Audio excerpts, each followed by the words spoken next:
Olá, muito boa tarde. Como é habitual, olhamos hoje a liturgia do próximo domingo. Ao longo dos próximos minutos, analisamos os textos bíblicos daquele que será o 29º domingo do tempo comum. É um itinerário que faremos hoje com Juan Ambrósio, professor da Faculdade de Teologia da Universidade Católica Portuguesa, e também com o padre Miguel Neto, da Diocese do Algarve. Boa tarde, obrigado por estarem uma vez mais connosco. É um gosto. 29º domingo do tempo comum, de salientar que este é também o Dia Mundial das Missões. Falar da atividade missionária da Igreja é falar de um desafio permanente, desde logo pelo batismo que cada um recebe e a isso obriga. Juan Ambrósio, neste domingo, importa talvez sublinhar que quando falamos das missões não é apenas remeter-nos para aqueles destinos exóticos, claro que mas não. que a missão passa ao lado de cada um, não é? É o coração da identidade e do agir da Igreja. Se quisermos, a missão não pode ser olhada simplesmente como uma ação que decorre do facto de sermos cristãos. Eu diria até que somos cristãos na medida em que vivemos a missão e assumimos a missão. Essa é a proposta também que hoje está em cima da mesa, com tudo o que o Papa Francisco nos tem dito desde o início do seu pontificado, com aquele texto Evangelii Gaudium, nos diz que temos que mudar de paradigma, e o paradigma é, de facto, mudar de paradigma, ou melhor dito, este é o paradigma da Igreja desde sempre, desde o início, mas mudar a maneira como nós hoje o olhamos e fazer da dimensão missionária até o critério para ver de que maneira estamos a viver a nossa identidade e o critério da fidelidade a essa nossa identidade. E daí eu ter dito aquela expressão que é conhecida, não utilizemos mais esta expressão cristãos e missionários, mas deixar cair a copulativa e dizer cristãos missionários, sem o i, porque ser cristão é ser simultaneamente e automaticamente missionário. Não é? Agora, esta missão não é entendida simplesmente também como a tradicional missão ad gentes, embora essa não se possa deixar de fazer nunca, porque é uma das suas dimensões constitutivas, mas como aquela missão que é instituir, propor, desenvolver, fazer erigir o reino de Deus no meio da história humana. E é para isso que a Igreja existe. No fundo, quase que me atrevia a dizer assim, não é a Igreja que tem uma missão, a missão é que tem uma Igreja. Ou seja, a instituição eclesial tem, por razão de ser, aquela missão. É por causa disso que ela existe, portanto, de constituir este reino de Deus no meio da história humana. Miguel Neto, a Diocese do Algarve é, pelas suas próprias características, uma plataforma, digamos, por onde passa muita gente de diversas proveniências e origens. Acaba por ser também, e neste contexto também da evangelização da missão, uma oportunidade, um trabalho, um desafio que assume na sua ação pastoral o contactar e o acolher estas pessoas. Não é? Este ano com mais força, porque no programa pastoral na nossa Diocese há dois focos essenciais, que é a missão, por causa do ano... Sim, o ano extraordinário missionário. E também a família. E no Algarve, que é essa dimensão da missão e da família, nós temos essa preocupação ao longo do próximo ano, porque... por aquilo que o Dr. Juan Ambrósio dizia, não há cristãos sem a dimensão da missão, e nós muitas vezes somos como os discípulos que estão no Evangelho, queremos só ser cristãos para alguns lugares e não para todos. Hoje, as nossas comunidades cristãs ainda estão, digamos, pouco sensibilizadas para este espírito da missão, de levar aquilo em que acreditam e que as deve entusiasmar aos outros. Penso que sim. As nossas comunidades ainda estão um pouco no estado em que está o João e o Tiago, ou seja, querem a apropriação de ser cristão para eles próprios, ou seja, ao serviço deles, e não pensam que ser cristão não é uma coisa que não é um estado de vida para nós, é nosso proveito, mas também é para mostrar aos outros que vale a pena entregar a vida e dar a vida por Jesus Cristo, seguindo aquilo que Jesus Cristo quer.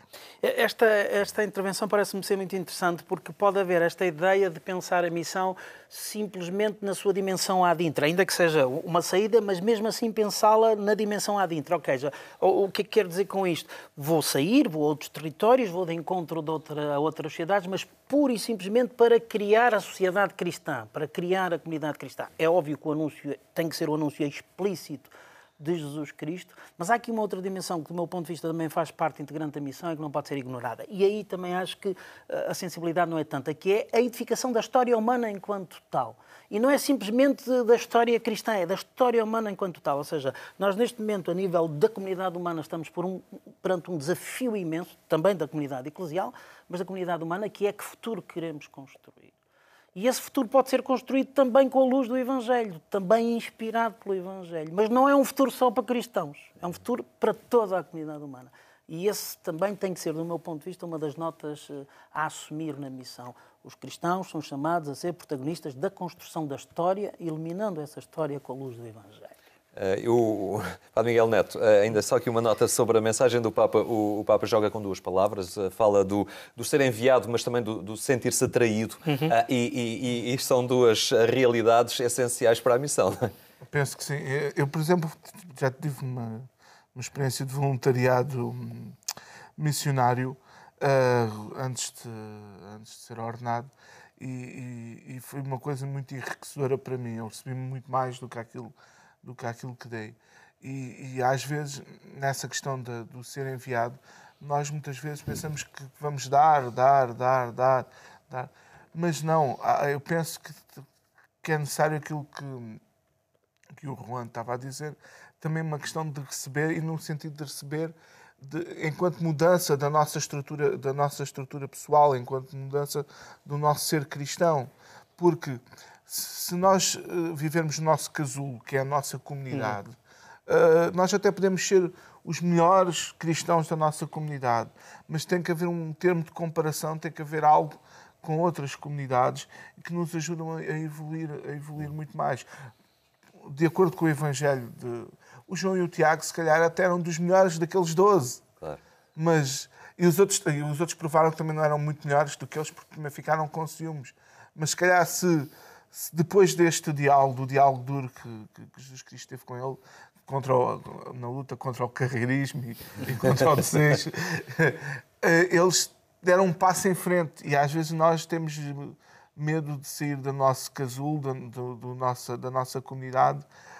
Mesmo, não é de uma comunidade física, ainda que é o encontro, é da nossa comunidade enquanto vivência cristã, procurar outras formas de vida, de vivência cristã, outras formas de espiritualidade.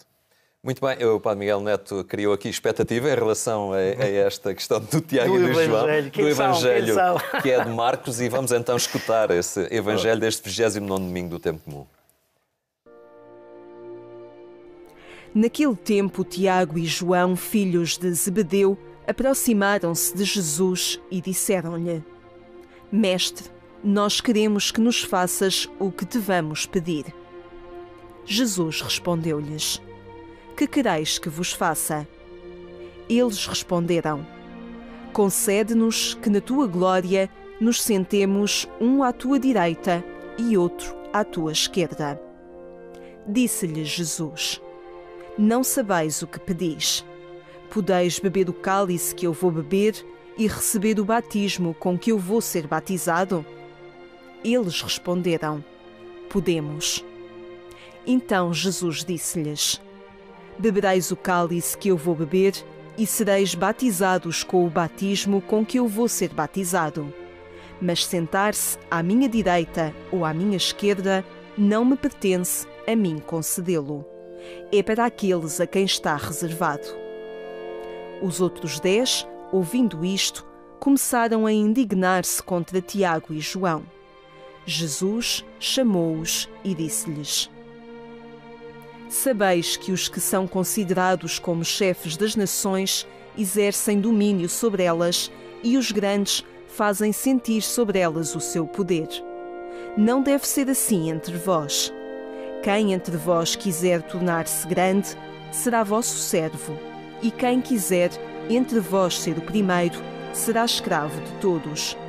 Porque o Filho do Homem não veio para ser servido, mas para servir e dar a vida pela redenção de todos. Muito bem, Juan Ambrósio, temos aqui, digamos, uma lógica invertida, não é? Havia aquela legítima expectativa por parte deles, mas realmente isto... Aliás, essa é a nota de todos os textos Claro. deste domingo, é que há aqui uma mudança de paradigma, não é? A proposta que nos é feita é de uma mudança de paradigma. E claramente no Evangelho é dito isto. Este é o problema com que nós lidamos constantemente. Embora nós estejamos habituados a ouvir a categoria do serviço, quando falamos, por exemplo, no mistério ordenado ou em certos postos dentro da... Reparem a expressão que eu utilizei, certos postos dentro das comunidades eclesiais, a questão é sempre essa, porque a gente utiliza a categoria do serviço, mas depois toda a simbólica, toda a imagética que está à volta tem a ver com postos, tem a ver com progressão, tem a ver com hierarquia no sentido de quem manda mais e quem manda menos, e depois até embrulhamos isto tudo com... Eu não queria utilizar a expressão mordomia porque me parece talvez dura demais, embora em muitos casos até aconteça, mas com a maneira como tratamos as pessoas, os símbolos que utilizamos. São tudo símbolos que não apontam para o serviço. Hoje em dia, quer dizer, as pessoas não fazem essa leitura. A gente vê como os bispos, como os cardeais se rodeiam de símbolos que dentro da comunidade têm um sentido, a gente os percebe. E será que todos os percebemos? Mas depois o que está a servir é... O que está a dar a imagem para fora é da potestas, da autoridade e não as dimensões do serviço. Eu acho que aí vamos ter que ser radicais, vamos ter que assumir sem medo, de facto, mais estas categorias do serviço e traduzir simbolicamente também estas categorias do serviço. Porque depois é o que acontece, não é? João e Tiago, e os outros, porque os outros insurgem-se porque que eles adiantaram-se a nós, porque eles também tinham um bocadinho essa ideia. Pedem um lugar de destaque à direita e à esquerda. E isto não põe em causa o trabalho que eles fizeram, nem põe em causa... Mas essa é a pergunta. Não será que nós, cristãos dentro das nossas comunidades, por causa do trabalho que fazemos, por causa das responsabilidades que temos, por causa de sermos mais próximos ou não do Senhor Prior, mais próximo uma secreta ou não... expectativa. Exatamente, mais próximo ou não do Senhor Bispo. Então tenho direito àquele lugar na primeira fila, àquela cadeira encostada, a sentar-me ao lado direito, quando o paradigma devia ser, de facto, outro. O paradigma claramente do serviço, essa razão, da razão de ser, quer dizer, que os ministérios no interior da comunidade, que os serviços no interior da comunidade se valorizem, de facto, pelo serviço ao outro e não pela função, o prestígio, a dignidade do cargo enquanto tal. É uma mudança urgente que temos que fazer nas nossas comunidades. Padre Miguel, isto mas quase que leva a um recomeçar de novo, não é? Eu de tal penso forma, as coisas às vezes aqui... estão enraizadas nas práticas. Aqui há atenção, há uma coisa que, na minha maneira de ver, há aqui duas tensões. Há a tensão humana, o desejo humano. Sim. E o desejo humano é o desejo destes dois discípulos. Vamos ver, as nossas comunidades são um espelho da comunidade de Jesus Cristo. Isto aconteceu na comunidade dos 12 e acontece no nosso. Isso é o desejo humano, do protagonismo, do querer parecer mais, de achar-se melhor, do reconhecimento. É um desejo humano. E como realidade humana, muitas vezes é legítimo. Mas, aos cristãos, para além da realidade humana, há também a realidade divina. E é aqui que nós temos que mudar o paradigma, ou seja, tentar iluminar a nossa realidade humana com a realidade de Jesus Cristo. E a realidade de Jesus Cristo aqui é diferente, ou seja, não fazemos aquilo para conseguir o lugar X, para conseguir a posição Y, para estar à direita ou à esquerda, mas para alcançar a vida eterna. Porque o objetivo do cristão máximo é alcançar a vida eterna. Não é ser o chefe da sua comunidade, não é ser o chefe dos acólitos, dos missionários da comunidade, sei lá, imensas funções. Quer dizer, não é o objetivo de um cristão é alcançar a vida eterna. Daí que Jesus Cristo pergunta: podeis beber o cálice que eu vou beber, podeis ser batizados da mesma forma que eu vou beber? Eu não pergunto, olha, querem ser meus sucessores? Claro. Não. Pergunta, quereis alcançar a vida eterna? Quereis causar um martírio para alcançar a vida eterna? Sim. E o problema que nós temos hoje em dia é que o ambiente onde vivemos não nos ajuda a fazer a transição da realidade humana para a realidade divina. E nem nos ajuda muitas vezes a iluminar a realidade humana com a realidade divina. Porquê? Porque as pessoas muitas vezes, nas comunidades, elas próprias ambicionam esses lugares de destaque, esses protagonismos. E não é só os clérigos, é os clérigos, é os leigos mais clérigos, muitas vezes há leigos mais clericalistas que os próprios clérigos. Ou seja, procuram na igreja um patamar para se superiorizarem-se aos outros. Tiago e João procuraram também esse patamar junto de Jesus Cristo para ser melhor que os outros.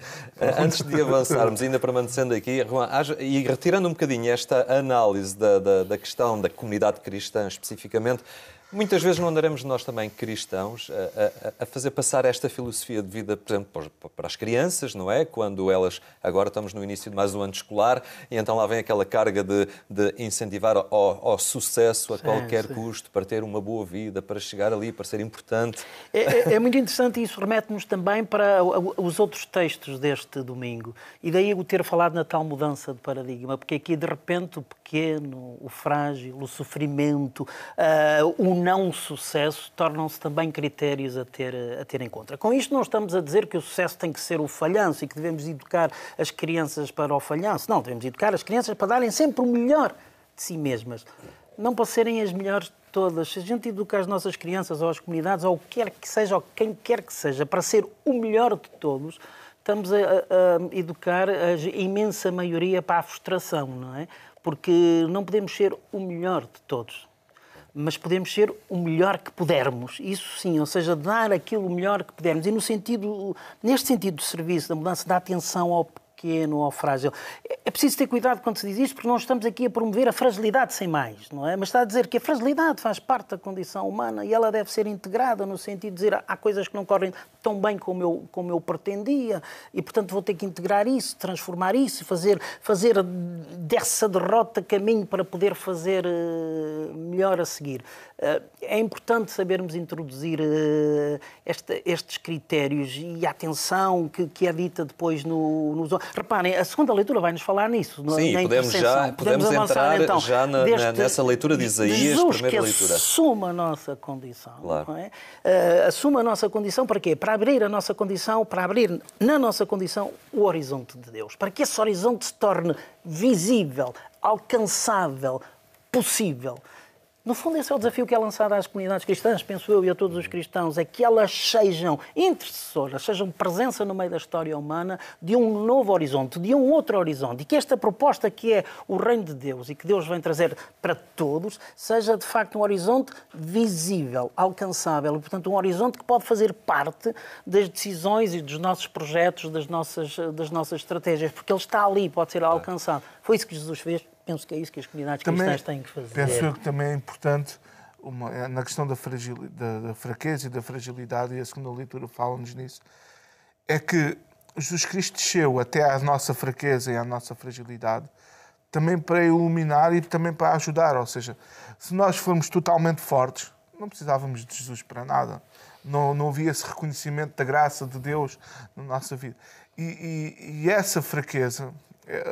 o reconhecimento da nossa incapacidade é caminho para pedir ajuda a Jesus Cristo. É caminho para nós sentirmos a presença de Jesus Cristo na nossa vida. Quando sou fraco, então é que sou forte. Então é que sou forte. E hoje em dia, nós, nesta realidade, sobretudo no campo escolar, não estamos habituados ao insucesso. Eu, às vezes, costumo dizer que nem todos podemos ser iguais ao Cristiano Ronaldo, mas se calhar todos podemos trabalhar como o Cristiano Ronaldo para ser pelo menos melhor do que aquilo que somos e melhores atletas. E no sucesso escolar é a mesma coisa. Ou seja, nem todos podemos ser o melhor, mas podemos ser o melhor que podemos. Mas esta figura do servo, não é? Da primeira leitura do Isaías, acaba por ser também muito pedagógica. Exatamente, e essa é a questão. Também aqui neste texto há uma mudança de paradigma. O texto tem que ser lido com atenção, porque não está aqui a promover-se a procura do sofrimento pelo sofrimento, não é? Da dor pela dor. O que está a dizer é que em situações de sofrimento e em situações de dor, essas situações podem ser transformadas pedagogicamente em alavancas para coisas positivas, em intercessão, em transformação da realidade. A condição humana é uma condição frágil, a dor faz parte dessa condição, mas a dor pode ser motivo, quando integrada num sentido maior, num projeto maior, de alavancar isso para outra dimensão, para o tal horizonte de Deus. E na segunda leitura da Epístola aos Hebreus, percebemos aí também, Padre Miguel Neto, que Cristo está disposto a assumir a nossa fragilidade. Exatamente, porque se Cristo assumiu a nossa fragilidade, porque é para nós também assumirmos a riqueza que vem de Cristo. Ou seja, a grande riqueza do grupo dos discípulos não é estar à direita ou à esquerda, mas é seguir Jesus Cristo independentemente do lugar onde vamos ficar sentados. Há aqui uma nota que eu acho que seria importante dizer para não criar equívocos, que é, quando falamos em fragilidade, não estamos a falar numa coisa que é, ou melhor, a condição humana é uma condição perfeita e, portanto, a fragilidade é a imperfeição da condição humana. Não, faz mesmo parte, o nosso molde é mesmo assim. Mas não como uma coisa que é menor. É assim que nós somos. E esta condição leva-nos a perceber que sozinhos nunca poderemos nada. E, portanto, esta dimensão do dom, da ajuda, da atenção ao outro é fundamental. E essa é também a dinâmica que Jesus introduz. E, uma vez mais, julgo que essa é a dinâmica que as comunidades cristãs têm que estar muito atentas. Atenção ao outro e, no meio do outro, abrir novos horizontes. Muito bem, obrigado a ambos, Juan Ambrosio e Padre Miguel Neto, por esta análise que aqui fizemos. Mais logo, não esqueça que o programa Eclésia também passa pela rádio, é na Antena 1, quando forem 22h45. Tenha então uma boa tarde, tenha também um bom fim de semana.